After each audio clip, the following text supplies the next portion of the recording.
رسول امی خاتم المرسلین، تجھ سا کوئی نہیں، تجھ سا کوئی نہیں۔ بسم اللہ الرحمن الرحیم۔ ناظرین السلام علیکم۔ اسلام اور نئی سوچ کے ساتھ میں ہوں آپ کی میزبان افشاں سحر۔ رمضان المبارک کا بابرکت مہینہ شروع ہو چکا ہے، ہر کوئی عبادت میں مشغول ہے۔ اللہ تعالیٰ فرماتا ہے، اے ایمان والو، تم پر رمضان کے روزے فرض کیے گئے ہیں جیسے کہ تم سے پہلے لوگوں پر فرض کیے گئے تھے، تاکہ تم متقی اور پرہیزگار بن جاؤ۔ اور آج کا ہمارا موضوع بھی روزے کے فوائد ہیں۔ ہمارے ساتھ اس وقت شریک گفتگو ہیں محترمہ جہاں آرا صاحبہ۔ السلام علیکم۔ وعلیکم السلام۔ اور ہماری نوجوان نسل کی جو نمائندگی کر رہے ہیں اس میں ہیں ارشمان عثمان اور نعمان۔ السلام علیکم۔ وعلیکم السلام۔ ہم پروگرام کا باقاعدہ آغاز کریں گے۔ پہلے روزے کی اہمیت کے حوالے سے ہم بات کریں گے، محترمہ سے پوچھیں گے کہ روزے کی کیا اہمیت ہے اور اس سے کیا فوائد ہے۔ بسم اللہ الرحمن الرحیم۔ آپ نے جو ابھی آیت پڑھی، آیت کا ترجمہ کہ یا ایھا الذین آمنوا کتب علیکم الصیام کما کتب علی الذین من قبلکم لعلکم تتقون، کہ لوگوں تم پر روزے فرض کر دیے گئے ہیں بالکل اسی طرح سے جیسے تم سے پہلی امتوں پر تھے، قوموں پر تھے، لوگوں پر تھے، تاکہ تم پرہیزگار بن جاؤ، متقی بن جاؤ، اللہ سے ڈرنے والا بن جاؤ۔ تو یہ اس کا خاص مقصد ہمارے سامنے آ گیا ہے کہ اس کا خاص مقصد ہے اللہ کا ڈر اور خوف اپنے اوپر طاری کر لینا۔ اور یہ ڈر و خوف ایسا نہیں ہے کہ جی اسے بندہ جو ہے کوئی کام انجام دینے کے قابل نہ رہے، ہر وقت تھر تھر کانپتا رہے، اس کا دل کانپتا رہے۔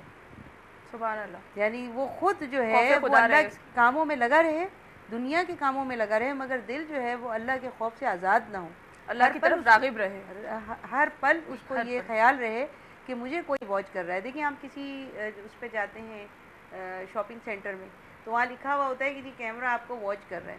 جب ہم یہ لکھا ہوا دیکھتے ہیں کئی جگہ پر تو پھر ہم بالکل صحیح ہوتے ہیں، ہم نہ ان کی کوئی چیز پیکنگ کھولتے ہیں، نہ بچوں کو منع کرتے ہیں کوئی چیز چکھ نہ لیں، نہ کوئی ایسی حرکت نہیں کرتے ہیں کہ ہمیں کیمرہ دیکھ رہا ہے، ہمیں کیمرہ دیکھ رہا ہے۔ تو یہ گویا ایک طرح سے یہی چیز ہے، یہی کانسیپٹ ہے جو ہمیں رکھنا چاہیے کہ ہمیں اللہ دیکھ رہا ہے، یعنی میری ہر حرکت کو۔ اور روزہ ہمیں اس سے آگاہ کرتا ہے، ہماری ٹریننگ کرتا ہے پورے ایک مہینے کہ ہم اکیلے ہوتے ہیں، تنہا ہوتے ہیں کسی بھی جگہ پہ، اور ہم کہتے ہیں کہ جی بھول سے ہم پانی بھی نہ پی لیں کہ روزہ ہے میرا، اسی طرح کسی کو ہم گالی نہ دیں کہ روزہ ہے میرا، اسی طرح ہم کسی سے لڑیں نہیں، کسی کی غیبت نہ کریں، ہر وقت یہ خیال رہے کہ جی اسی طرح باقی مہینوں میں بھی ہمیں اسی ٹریننگ کے مطابق عمل کرنا چاہیے۔ یہ ہماری سب سے بڑی یعنی جو سمجھ لیجیے کہ ایک مہینے میں جو ہمیں دی جاتی ہے اس مہینے میں جو ہمیں ملتی ہے، تاکہ ہم 11 مہینوں کو گزاریں۔ 11 مہینوں میں ہم تھوڑا پیچھے چلے جاتے ہیں، آگے پیچھے ہو جاتے ہیں، پھر وہ مہینہ آ جاتا ہے دوبارہ ہماری تربیت کرنے کے لیے۔ بے شک، اور اس میں ہم جتنا زیادہ ہو سکتا ہے صبر کریں اور ایک دوسرے کا خیال کریں۔ جب روزے میں ایک مہینے ہم کرتے ہیں، ہم 11 مہینوں میں بھی وہی ٹریننگ اپنی رکھیں تو ہم ایک اچھی اور مثبت راستے کی طرف جا سکتے ہیں۔ روزے کے متعلق دیکھیں، میں ایک دو حدیثیں بہت مختصر ہیں لیکن بڑی جامع۔ روزہ نیکیوں کا موسم بہار ہے، بے شک، لیکن روزہ جو ہے وہ ڈھال ہے، یعنی اپنے اوپر ہر چیز کو روک لیتا ہے۔ اور روزے سے متعلق حضور صلی اللہ علیہ وسلم نے فرمایا کہ اللہ کو اس روزے کی ضرورت نہیں ہے کہ جو بھوک اور پیاس محض ہو، یعنی جس کے اندر تقویٰ ہو، پرہیزگاری ہو، اللہ کا ڈر ہو، عبادتیں پوری کی پوری ہوں۔ کچھ لوگ عبادتوں کو چھوڑ دیتے ہیں، صرف خدا کو بھوک پیاس سے کوئی غرض نہیں، جب تک کہ وہ عبادت نہ کرے اور ان کے جو اللہ کے احکامات ہیں ان کی پیروی نہ کرے۔ تو اگر برائیاں نہیں چھوڑی تو روزہ کس کام کا؟ بے شک، بہت اچھے سے آپ نے اس کا جواب دیا۔ مزید بھی اس پہ گفتگو جاری رہے گی، لیکن ارشمان عثمان سے ہم کہیں گے کہ وہ ان کے ذہن میں کوئی سوال ہے تو وہ محترمہ سے کریں۔ جی بالکل ہے سوال۔ السلام علیکم۔ میرا سوال یہ ہے آپ سے کہ ہم روزہ رکھ کر دوسروں کو کیسے فائدہ پہنچا سکتے ہیں؟ دیکھیے کتنا پیارا سوال ہے ان کا کہ روزہ تو اپنے آپ رکھ رہے ہیں نا آدمی، اب دوسرے کو کیا فائدہ پہنچے گا۔ دیکھیے جب ہم روزہ رکھ رہے ہیں تو ہمیں بھوک محسوس ہو رہی ہے اور ہمیں پیاس شدت کی، تو ہم دوسروں کی بھوک اور پیاس کا احساس کر سکتے ہیں۔ اس کو کہتے ہیں کہ شہر المواسات، یہ دوسروں کی جو تکلیفیں ہیں ان کو سمجھنے کا مہینہ ہے اور ایک دوسرے سے غمخواری کا مہینہ ہے، یعنی ان کے غم بانٹنے کا مہینہ ہے۔ کسی کو پھر ہمیں احساس ہوتا ہے کہ دیکھو جس کو کھانا نہیں مل رہا ہوگا اس کی کیفیت میرے ہی جیسی ہوتی ہوگی، جس کو پانی نہیں مل رہا ہوگا اس کی کیفیت میرے جیسی ہوگی۔ تو دیکھیے نا جب آپ نے یہ محسوس کیا، اچھا یہ کھانا اور پانی جو ہے اس کا تعلق پیسے سے ہے، تو کوئی بے روزگار ہے تو وہ بالکل یعنی محروم ہو گیا ہے کھانے پینے سے، تو اس کی ہمیں چاہیے، اب آپ کے دل میں خیال آئے گا کہ جی دیکھیے مجھے عام دنوں کے اندر یہ خیال رکھنا ہوگا کہ کوئی بھوکا تو نہیں ہے، ایسا کہ 3 دن فاقے ہوتے ہیں۔ آج کل تو صورتحال اتنی زیادہ خراب ہے کہ جی لوگوں کے گھر میں کئی کئی روز فاقے ہوتے ہیں, کچھ کھانے کو نہیں ہوتا, بچوں کو بھوکا سلا دیا جاتا ہے, تو ہمیں اس کا احساس ہوتا ہے. دوسرا یہ کہ ایک ذرا محسوس کیجئے جس وقت آپ افطار کر رہے ہیں تو آپ یہ محسوس کیجئے کہ میری طرح ہر گھر میں افطار ہو رہا ہے, تو ایک یونٹی کا احساس ہوگا آپ کو کہ دیکھیے ہر شخص کے ہاتھ میں کھجور ہے, ہر شخص کھجور کھا رہا ہے, یہی دعا پڑھ رہا ہے. تو امت مسلمہ کے اندر ایک یونٹی کا اور اتحاد کا جو احساس پیدا ہوتا ہے وہ روزے کے ذریعے ہوتا ہے, اس کو ہم سب فیل کر رہے ہوتے ہیں. تو یہ ہے کہ روزہ تو ہم رکھ رہے ہیں لیکن ہم دوسری چیزیں بھی محسوس کر رہے ہیں. سبحان اللہ. یعنی کہ روزہ ہم کو یہ سکھاتا ہے کہ ہم نے اپنے اندر تقویٰ بیدار کرنا ہے اور خدا کے خوف خدا رکھنا ہے. اور اس پر ہم بات کریں. نعمان کے ذہن میں بھی کوئی سوال ہے, آپ کوئی سوال کرنا چاہیں گے؟ السلام علیکم. میرا سوال تھا, آپ نے بھی روزے کے فوائد کے بارے میں کافی بتایا. سوال میرا یہ کہ روزے سے ہمیں روحانی فوائد کیا ملتے ہیں؟ ہاں یہ بھی بہت اچھی بات ہے. اصل میں روحانی فوائد کو ہی سمجھنا ہے. جسمانی فوائد تو پہنچیں گے. بہت سارے لوگ یہ میں نے کہتے ہوئے سنا ہے کہ ایک دوسرے کو کہتے ہیں بھائی رکھ لو, اچھا ہے اس مہینے میں ڈائٹنگ بھی ہو جائے گی, ڈائٹنگ بھی ہو جائے گی. تو ڈائٹنگ تو ہو ہی جاتی ہے. دیکھیں یہ روزہ کا جو جسمانی مقصد جو پورا کرتا ہے وہ روزہ یہی پورا کرتا ہے کہ ہمارے جسم میں جو زیادہ چیزیں ہو جاتی ہیں وہ اس کو ریلیز کیا جائے اور ہمیں بالکل ایک صحت مند انسان بنا دیا جائے. آج کل میڈیکل سائنس جو ہے وہ کہتی ہے کہ جی ہر ہفتے میں آپ 1 یا 2 کم از کم روزے رکھیں, فاقہ کریں کچھ گھنٹے کا. تو آپ دیکھیں کہ جی یہ روزہ تو خود ہمیں اس طرف مائل کرتا ہے. پھر یہ کہ جی روحانی فوائد ہی اصل میں اس کے فوائد ہیں جو ہمیں حاصل کرنے, کہ ہمارا جو نفس ہے نا اس پر کنٹرول کرنا سکھاتا ہے. ہمارا نفس ہمیں کہتا ہے کہ بس مجھے وہ چیز حاصل کرنی ہے, مجھے اس طرح کے کپڑے پہننے, مجھے جو ہے وہ اس طرح کی زیورات لینے ہیں, مجھے اس طرح کا گھر بنانا ہے, بڑے سے بڑی خواہش ہوتی ہے, مجھے اس طرح کی گاڑی لینی ہے. اور نوجوانوں میں خصوصاً جو ہے نا یہ ایمبیشنز اتنی زیادہ شدت کے ساتھ ہوتی ہیں کہ اب جس کو میسر نہیں آتا تو وہ کیا کر رہا ہے, اس کو اسلامی تعلیمات بھی نہیں, اسے خدا کا خوف بھی نہیں ہے, اس کے پاس اچھا موبائل نہیں ہے, وہ کسی کا چھین لے گا.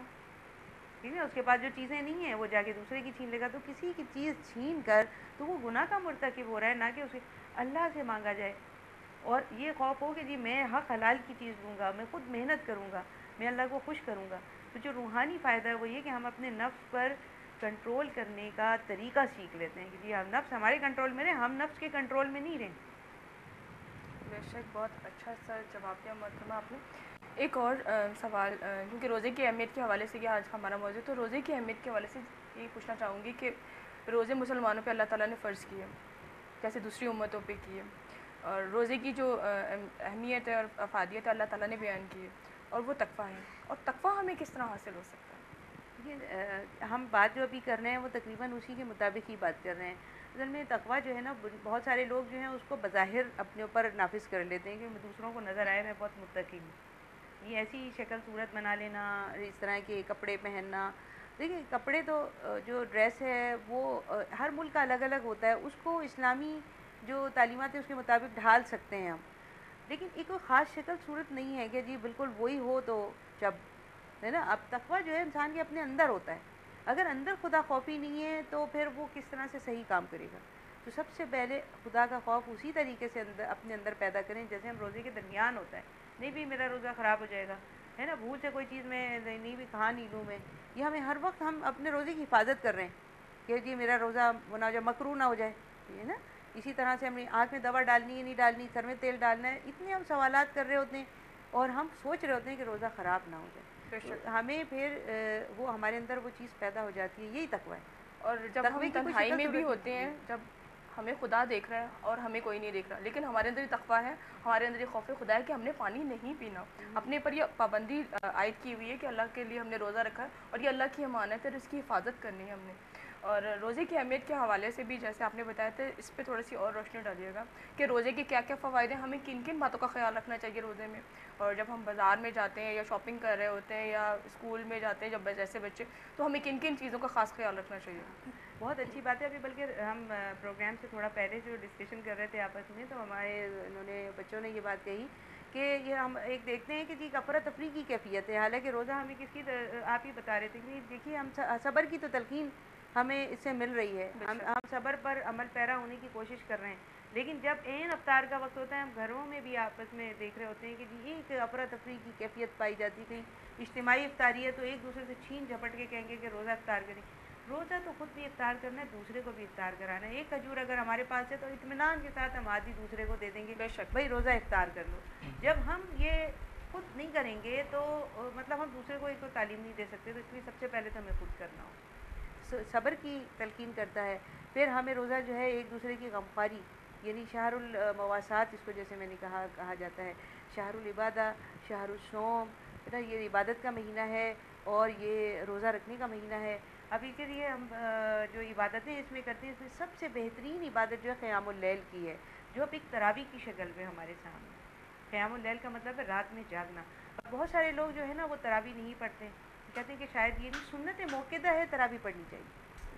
اسی طرح دیگر عبادات جو ہیں تو اللہ تعالیٰ کی عبادت بھی کریں ایک بیلنس کے ساتھ. بالکل، اور قرآن مجید کی تلاوت کریں، اور قرآن مجید کی تلاوت کو زیادہ سے زیادہ کریں، کیونکہ ہر ثواب جو ہے دگنا ہو جاتا ہے رمضان مبارک کے بابرکت مہینے میں. تو آپ پروگرام کا کیونکہ ڈیوریشن ختم ہو رہا ہے، آپ کی تشریف آوری کا بہت بہت شکریہ، اور آپ لوگوں کی تشریف آوری کا بہت بہت شکریہ. روزے کے فوائد کی اہمیت کے حوالے سے کافی سیر حاصل گفتگو ہوئی. روزہ اللہ ہم سب کو توفیق رکھنے کی توفیق عطا فرمائے اور زیادہ سے زیادہ پرہیزگار بنائے. نیا موضوع، نیا خیال لے کے آپ کی خدمت میں پھر دوبارہ حاضر ہوں گے. اپنا بہت خیال رکھیے گا. اللہ حافظ. زمین و زمان تمہارے لیے، مکین و مکان تمہارے.